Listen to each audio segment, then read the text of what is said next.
श्री कृष्ण कहते हैं कार्य को छोड़ देने से मनुष्य अपने कर्मों से मुक्त नहीं होता और केवल संन्यास लेने से मनुष्य को सिद्धि प्राप्त नहीं होती।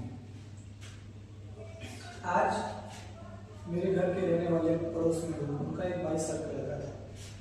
आज उसने अपने घर द्वार को छोड़ के अपने माता पिता के रहते हुए घर का त्याग कर दिया।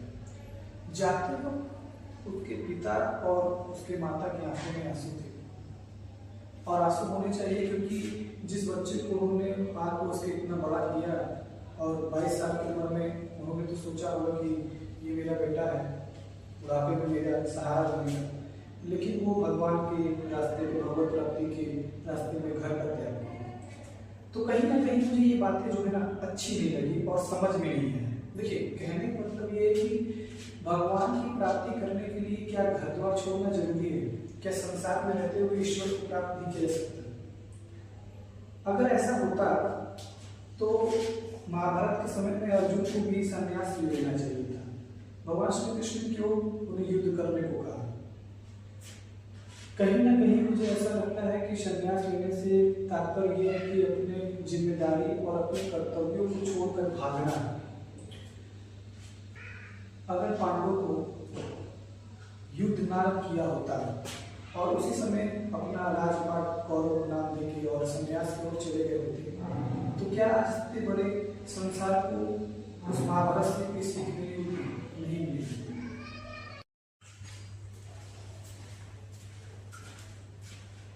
एक बार की बात है, नारद मुनि भगवान श्री कृष्ण से पूछते हैं कि प्रभु आपको कौन प्रिय है? वो प्रिय है जो संसारी है या वो प्रिय है जो सन्यासी है? तब भगवान श्री कृष्ण नारद से कहते हैं कि चलिए इसको जानते हैं।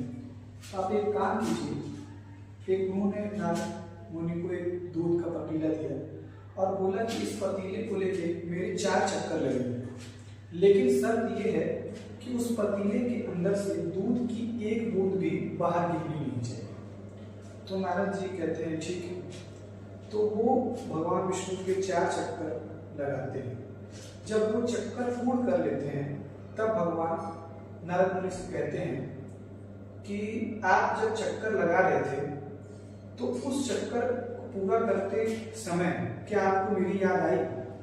तो नारद कहते हैं कि प्रभु, दूध की एक बूंद भी कहीं गिर ना जाए, इस डर से मैं आपको याद नहीं करा और मेरा पूरा ध्यान पतीले के ऊपर था।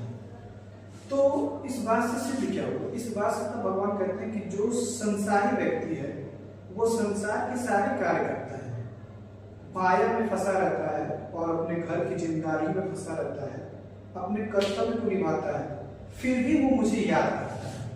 तो जो सच्चा कर्म कर रहा है, जो अपने कर्तव्य जिम्मेदारी को पूर्ण करते हुए भी ईश्वर को याद कर रहा है, तो वो मेरे लिए ज्यादा प्रिय है। और सन्यासी का तो काम ही है मुझे याद करना। उनको सिर्फ एक ही काम होता है, भजन करना। लेकिन एक संसारी का तो काम ये भी है कि वो अपने घर की जिम्मेदारियां भी देखता है, अपने कर्तव्यों को भी पालन करता है। तो वो उसकी तो भगवान को वो संसारी ज्यादा प्रिय है। तो इस बात से एक सिद्ध ये हो जाती है कि भगवान भी उसे पसंद करते हैं जो अपने कर्मों को और जिम्मेदारियों को पूर्ण करता है। हालांकि मैं संन्यास को गलत नहीं कह रहा हूँ, लेकिन संन्यास लेना तब सही होता है जब आप अपने कर्तव्य और जिम्मेदारियों को पूर्ण कर चुके हो। क्यों? तो ब्रेन वॉश जो हो रहा है आज के टाइम पे कि संन्यास से ही भगवत प्राप्ति हो जाती है, तो भगवत प्राप्ति तब होती है जब आदमी अपने कर्तव्य को निभा देता है। क्या माता पिता में ईश्वर नहीं होते?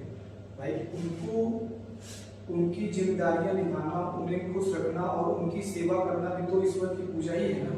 तो ईश्वर की पूजा के लिए घर द्वार का त्याग करना ये तो उचित नहीं माना जा सकता है।